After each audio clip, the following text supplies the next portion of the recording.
C'est-à-dire, notez vos questions et vous allez poser des questions à la fin, s'il nous reste encore du temps, et vous allez poser à tous les auteurs de votre choix. Donc c'est... Merci beaucoup. Je suis toujours content quand je viens à Bruxelles, surtout quand je viens dans une manifestation de Congolais, puisque le Rwanda ne supporte plus que je prenne la parole. J'ai été cité dans un rapport parlementaire rwandais avec Péan et quelques autres amis, comme les gens qui travaillent à ternir l'image du Rwanda à l'extérieur. Je n'ai pas le sentiment que c'est exactement cela. Je pense que s'il n'y avait pas d'intervention rwandaise continue et permanente au Congo, s'il n'y avait pas eu un attentat le 6 avril 1994, on ne parlerait ni du Rwanda ni du Congo. Donc, pour essayer de donner mon sentiment par rapport à ce que j'ai entendu, je pense qu'il faut éviter de penser que le Congo ne vous appartient plus. Le constat, je partage le constat, l'analyse qui est faite sur la tentative de déposséder les Congolais de leur propriété, puisque le Congo reste une propriété du Congo, peu importe les décisions politiques ou administratives qui ont essayé de mettre le Congo sous tutelle depuis de très nombreuses années. Je pense que si c'était aussi facile que cela, il n'y aurait plus de Congolais au Congo. Hélas, ou en tout cas heureusement, il y a toujours des Congolais sur le territoire congolais. Donc, de ce point de vue simplement factuel, le Congo appartient encore aux Congolais. Mais dans les initiatives politico-militaires qui sont prises, dans le travail méthodique de harcèlement du peuple congolais, dans les manœuvres et les actions d'intimidation et d'oppression, dans la violence organisée et toutes sortes de brutalités qui sont infligées au peuple congolais, c'est pour pousser le peuple congolais à déserter son territoire. C'est pour pousser le Congolais à s'extraire de l'endroit qui a vu naître tous les Congolais. Et puis surtout, c'est d'amener les Congolais à intérioriser le fait que le Congo ne leur appartient pas.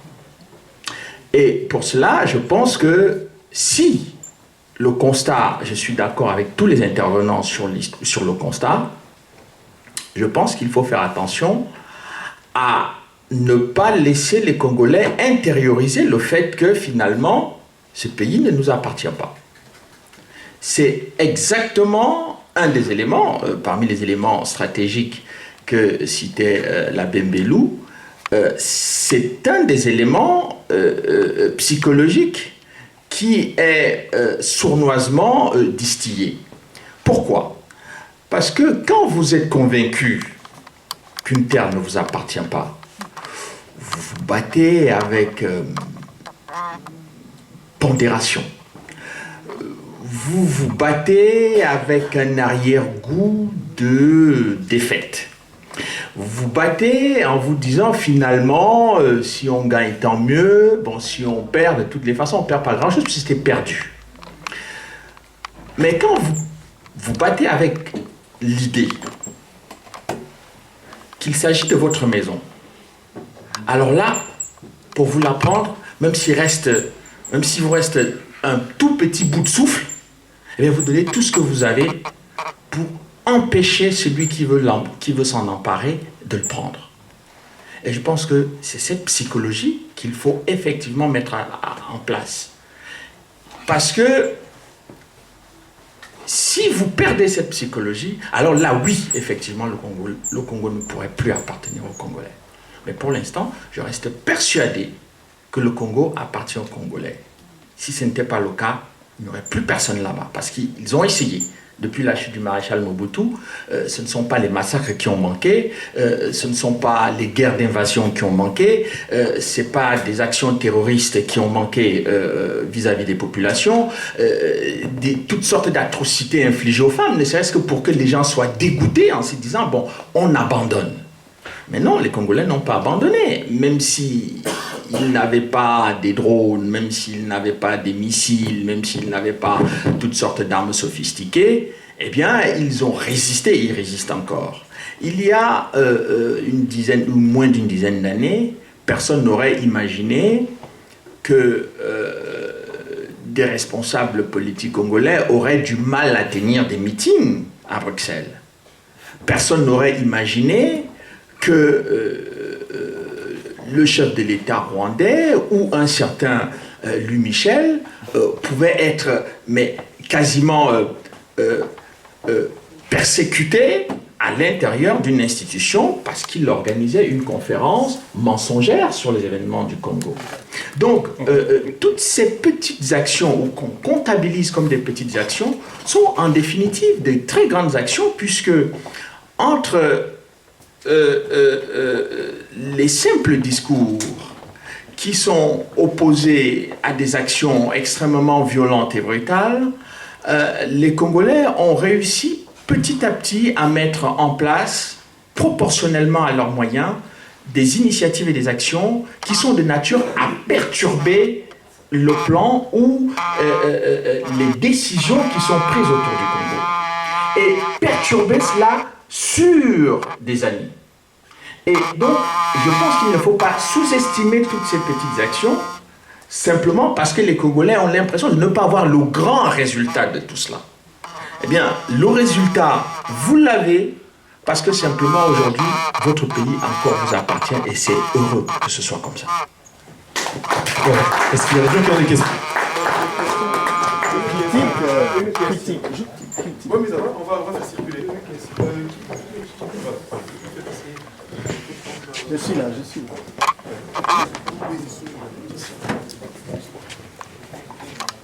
Merci pour la parole. En fait, je vais, pour ne pas prendre plus de temps, je vais faire une critique en général. En fait, dans tout ce qu'on a dit, tout est vrai, mais c'est comme si on déviait. Oui, je m'appelle Achille Lungeli, je suis de formation ingénieur et spécialisé dans la gestion de projets. C'est comme si on dévie le mot identité. Parce que c'est ce mot-là, le pasteur Bobo me prend souvent pour ce mot-là. Et pourtant, c'est ça la base de tout ce qu'on nous fait. Parce que les gens, pour ce qu'ils nous ont fait, ils ont d'abord commencé à falsifier l'identité du Congolais. C'est là où je reviens sur ce que mon frère Kassa venait de dire, quand il parlait de pouvoir coutumier. Parce que quand on parle de l'identité, ce sont tous ces éléments qui permettent à personnaliser quelqu'un. Parce que tout ce qu'on a dit est vrai, mais quelqu'un qui n'a pas l'identité congolaise peut, monsieur Abba a parlé de l'infiltration, pourquoi on s'infiltre? C'est parce que nous n'avons plus l'identité congolaise, on s'infiltre pour être comme tout le monde. C'est là où on nous a amenés pour que le Congo soit le pays de tout le monde. Vous avez des critiques? Oui, c'est pourquoi je critique. Dans le document que vous avez écrit, j'aurais souhaité qu'on mette l'accent sur l'identité congolaise au lieu de parler seulement du Congo et des Congolais. Et deuxièmement, c'est pour M. Labembelou, j'ai dit, aujourd'hui, ce qu'il nous faut, ce n'est pas nous fédérer. Parce que si je reviens à ce que M. Kassa a dit, le Congo, c'est déjà un État fédéré par des tribus.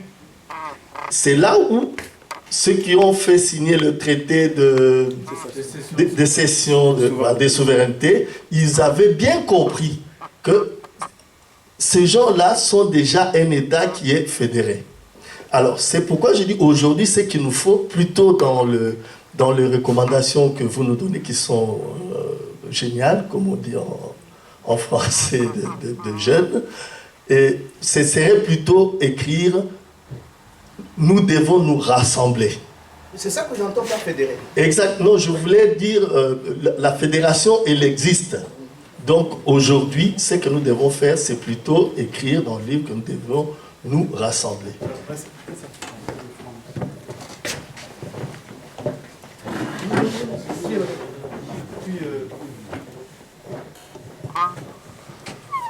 Bonjour.